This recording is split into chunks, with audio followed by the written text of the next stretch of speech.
Now the Lunacy Begins by Bill Mitchell. The ABS today released the latest CPI figures, which shows that Australia's annual inflation rate is running at 4%. Not surprisingly, natural calamity, bananas, and worldwide petroleum cost rises are to blame. Price rises are also coming from housing purchases, rent, health costs, tobacco, and furniture. The relevance of these trends is that the annual rate is now 1% above the RBA's target upper bound.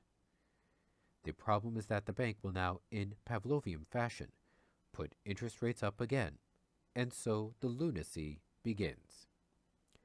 Australia has not fully recovered from the last major recession. We still have 1.8 million workers without enough work, with probably over a million without any work. Australian households are holding record levels of debt, and many are teetering on the edge of bankruptcy. For each $250,000 held in mortgage, a 25 basis points, 1/4% of 1%, rise adds about $40 per month to the household expenses. The last two times petrol prices have risen sharply. Like this, the world economy has entered a severe recession.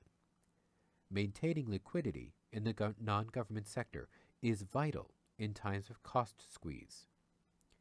Putting interest rates up not only directly impacts on the costs of households and businesses, but also exacerbates the liquidity impacts of the fiscal drag that coming from the federal budget surplus.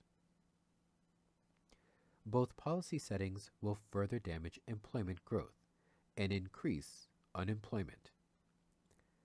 This is even more stark when you consider the thrust of federal policy with respect to unemployment, our twin evils of welfare to work and work choices. Neither will generate a single job, but will rather just punish the victims of the erroneous policy choices. The RBA should not increase interest rates and use the unemployed as a price anchor. Rather, it should manage the labor supply that the private sector currently does not wish to employ. This management should take the form of an employed buffer, the job guarantee, which in itself constitutes a powerful price anchor.